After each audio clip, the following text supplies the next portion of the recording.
Today there are more than 1.5 billion Muslims living across the globe, with Muslim majority countries spreading from Morocco to Indonesia.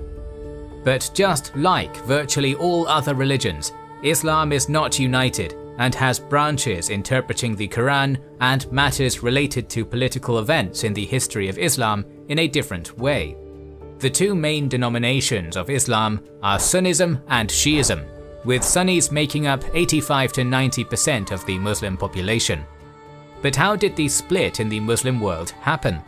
In today's video we're going to talk about the schism in Islam, the emergence of Sunni and Shia Islam, and the effects it had on the Caliphate and beyond. Being on the internet is like walking a tightrope. We want as much content and as many services available to us as possible, but we need to keep our data and identity private. The sponsor of this video, NordVPN, is perfect for both sides of this equation. It's easy to use, and with one click you can connect to more than 5,400 servers in 59 countries on Windows, Android, iOS, macOS, Linux and more. NordVPN is also the fastest VPN provider out there. If you're looking for movies and TV shows not available in your country, just click on the map and access all content you might ever want. Are you a gamer and the game you're eager to play is not available in your country or is geo-restricted? You're just one click away. Also helpful if discounts you're interested in are geo-locked. NordVPN encrypts all your traffic, so your internet service provider can't slow down your streaming speed. So support us, gain access to all content, and protect your data by going to nordvpn.com/kingsandgenerals and using our coupon code KINGSANDGenerals. You'll get a 2-year plan plus 1 additional month with a huge discount. We need to start our story with Ali ibn Abi Talib, one of the most important people in the history of Islam. Ali was born in Mecca in the powerful Hashimi clan and was a cousin of the Muslim prophet Muhammad. They had a strong bond, as Ali's father had raised Muhammad when he became orphaned, and later Ali would live in Muhammad's household. When in 610 AD Muhammad proclaimed his prophethood, Ali was one of the first people to accept Islam and recognize Muhammad as the prophet. But Muhammad's proselytizing was not initially popular among the polytheistic Meccans, and he and the early Muslims had been oppressed. The rumors of a plot against Muhammad were spreading, forcing him to leave Mecca for Medina with the majority of his followers in 622, which was called Hijra, the migration, an event so momentous that the new Islamic calendar starts with that day. Initially, Ali stayed behind to return people the possessions they had entrusted upon the Prophet for safekeeping, but very soon he joined other Muslims in Medina, and in 623 married Muhammad's daughter Fatima Zahra, becoming one of the most trusted companions of Muhammad. Known in the Muslim community for wisdom and fairness, he earned the nickname Asad Allah, the Lion of God, for his military exploits and courage on the battlefield. By 631, the Islamic community, the Ummah, had been able to assert control over Mecca and large swaths of the Arabian Peninsula and was already a formidable force. But who was going to succeed aging Muhammad? And this is the root of the split in Islam. As one would expect, Sunni and Shia sources offer different interpretations. On the way back from his last pilgrimage, Muhammad gave a sermon at the Ghadir Qum oasis, took Ali by his hand, and proclaimed that anyone who has me as his Mawla has Ali as his Mawla. Shia theology believes that in Ghadir Qum, the Prophet designated Ali as his successor by calling him Mawla, a polysemous Arabic word with several meanings, one of which is leader or master. Sunnis believe that the Ghadir Qum episode was merely a proclamation of affinity of the Prophet to his loyal companion and son-in-law, and interpret the word Mawla using its second definition, a friend. Another important episode in the succession dispute between the Sunni and Shia theologies is connected to the so-called pen and paper episode. This is considered a genuine hadith, as both Sunni and Shia theologians accept it, but interpret it differently. In Islam, a hadith is a story on the life of Muhammad with religious and legal messages for the Muslim community, and according to this one, a few days before his death, Muhammad asked his companions to bring him pen and paper so that he could write a statement in order to prevent the Ummah from going astray after his death.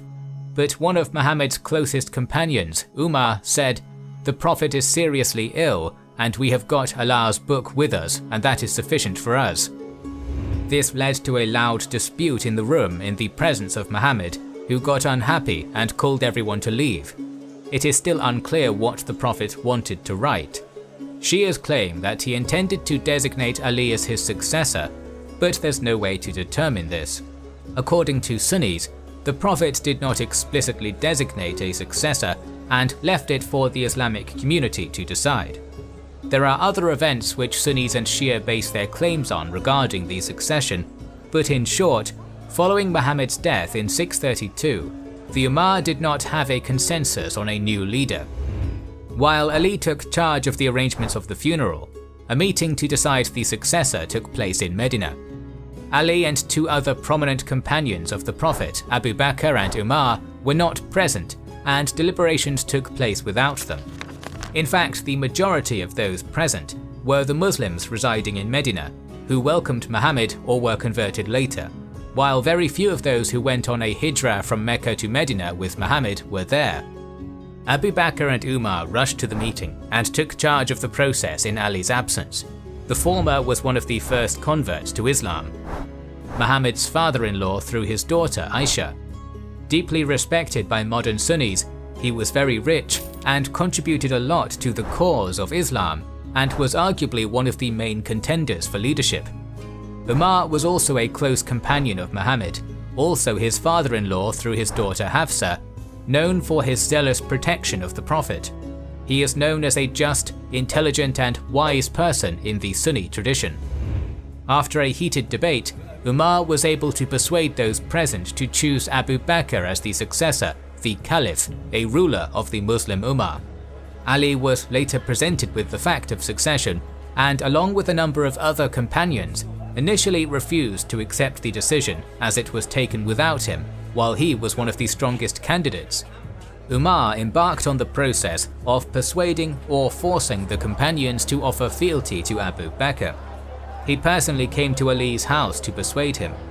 The events which followed have been the subject of much dispute, as the Sunnis believe that Umar was able to peacefully persuade Ali to recognize Abu Bakr's caliphate. According to Shia sources, Umar forced Ali to concede by breaking into the house and slamming the door, which broke Ali's wife Fatima Zahra's ribs, eventually leading to the miscarriage of their child. Ali himself was tied with a rope to force his allegiance. It is impossible to verify what really happened, but eventually Ali accepted Abu Bakr and his successor Umar as caliphs and retired from public life. He was often consulted in matters of state. Ali accepted the selection of Umar as caliph and even gave one of his daughters, Kulthum, to him in marriage. After the death of Umar in 644, Ali was considered for the position, but eventually another companion of Muhammad, Uthman of the Banu Umayyah clan, became the new caliph. Again, Ali recognized the new caliph, but very soon discontent in the caliphate grew. Again, the sources do not agree on the reasons, but many claimed that Uthman's nepotism and leniency towards tribal rivalries were the cause of the opposition against him. Rebels offered to support Ali as an alternative to Uthman, but Ali refused and even sent his sons, Hassan and Hussein, to protect Uthman's house, where eventually, despite all the protection, Uthman was assassinated by rebels from Egypt in 656. Finally, Ali's turn to become a caliph came, and he became the fourth and last of the Rashidun caliphs. But his election was not smooth, and he became a caliph amidst very tumultuous times. The Prophet's wife Aisha and Uthman's relatives from the Banu Umayyah clan, including the governor of Syria Muawiyah, demanded that Ali punish the plotters of Uthman's death, but since some of them were Ali's supporters, the new caliph rejected this, and soon the first Muslim civil war, called Fitna, started. In December 656, Ali's army defeated the rebels at the Battle of Camel near Basra, but Muawiyah still refused to accept Ali as a new caliph, and the anti-Ali opposition gathered around him. Ali was willing to not repeat Uthman's mistakes and carried out measures to centralize the caliphate and decrease the power of governors.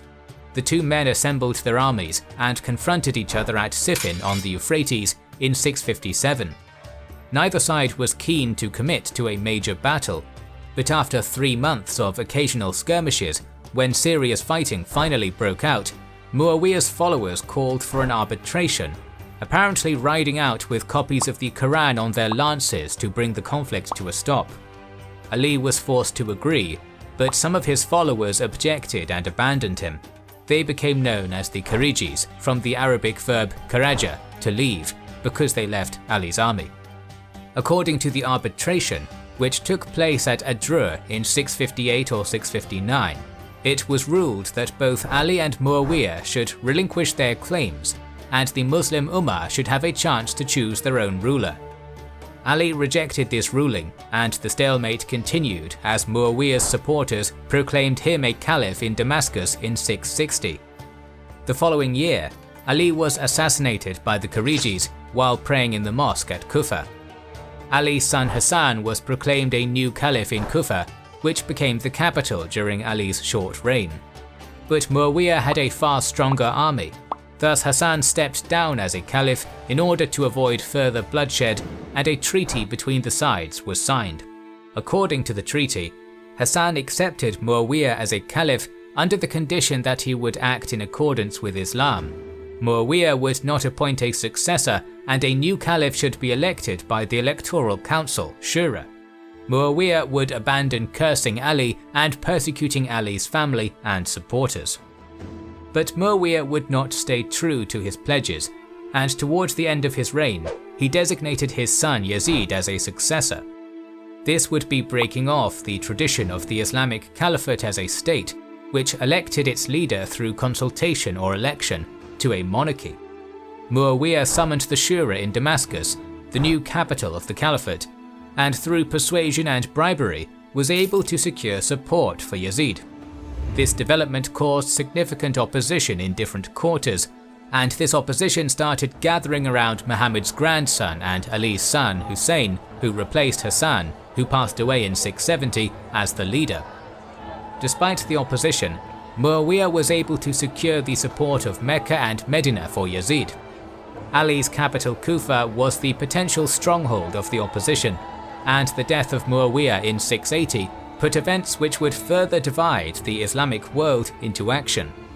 Following Muawiyah's death, Yazid became the new caliph and immediately demanded allegiance of Hussein. Yazid's envoy could not persuade Hussein to do this and was afraid of killing him, since Hussein was the Prophet's grandson. Around the same time, the people of the city of Kufa started sending letters to Hussein, informing him about their opposition to the Umayyad rule, their support for him, and intention to remove Yazid from power and install him instead. The Kufans sided with Ali during the first fitna, continued to support his family by backing Hassan, and were unhappy when he abdicated in favor of Muawiyah. Hussein accepted this call and sent his cousin Muslim ibn Aqil to Kufa to assess the situation and gather support. Initially, Muslim ibn Aqil was very successful, and he informed Hussein of his progress. Yazid was forced to change the governor of Kufa to defeat the opposition in the city, and the new governor succeeded in doing just that. With support dwindling, Muslim ibn Aqil decided to carry out a revolt before Hussein's arrival, but it was defeated.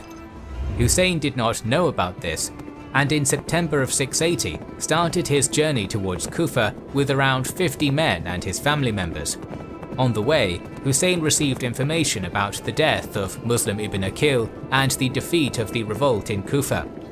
He called on those who joined him on the way to leave, understanding the futility of his attempt to challenge Yazid. Very soon Yazid's forces confronted Hussein, and an envoy of Kufa's new governor told Hussein to come with him or turn back and go anywhere but Medina. Hussein refused and continued on his path with the envoy's forces accompanying him. On the 2nd of October, Hussein reached Karbala and set camp there. On the following day, Yazid sent an additional 4,000 men to confront Hussein. The Umayyad army had orders to prevent Hussein's men from accessing the Euphrates River in order to force them to concede due to lack of water. But 3 days later, Hussein's group was able to access water, creating a stalemate. For over a week, Yazid's officials had tried to persuade Hussein to accept his fate and pledge allegiance to Yazid, since they understood the consequences of attacking the Prophet's grandson. Ultimately, Hussein refused the offers of Yazid, and on the 10th of October, the Umayyad army approached Hussein's camp and both sides took their battle positions. Hussein's companions fought valiantly, but the forces were extremely uneven. He and his men were massacred.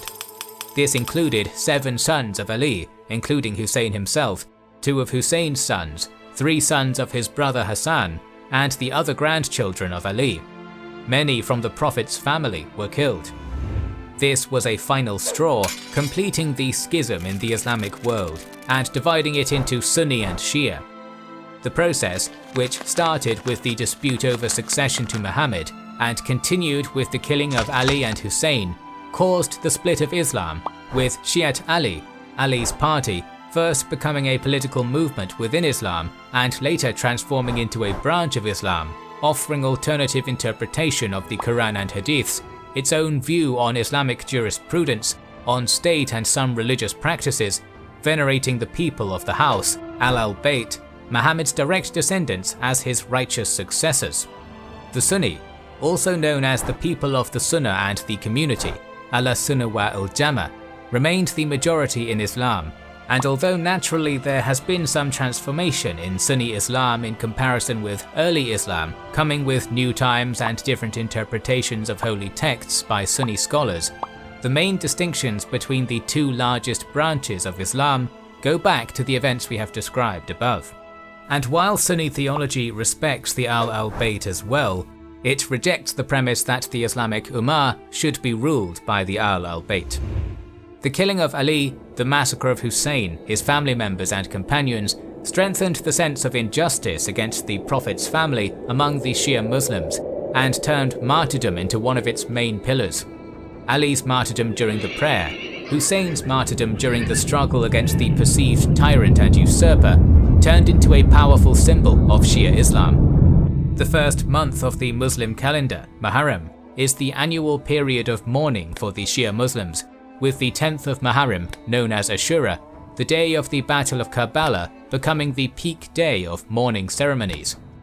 Millions of devoted Shias make the Arba'in pilgrimage on foot to the holy shrine of Imam Hussein in Karbala every year.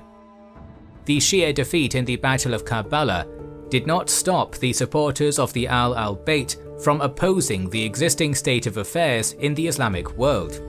Dissenters to the existing state of affairs in Islam would take up the flag of the party of Ali and challenge the rule of the Caliphate. Numerous powerful states and dynasties, such as the Fatimids, Buyids, Nizaris, Safavids, and others, emerged throughout the Islamic world, armed with the powerful idea of Shia Islam. In our episode on the Hashashins, link to which is in the description and pinned comment, you can learn about some of the events that followed the Muslim Schism. And we're planning more episodes on the topic, so make sure you are subscribed and have pressed the bell button to see the next video in the series. Please consider liking, commenting and sharing, it helps immensely. Our videos would be impossible without our kind patrons and YouTube channel members, whose ranks you can join via the links in the description, to know our schedule, get early access to our videos, access our Discord and much more.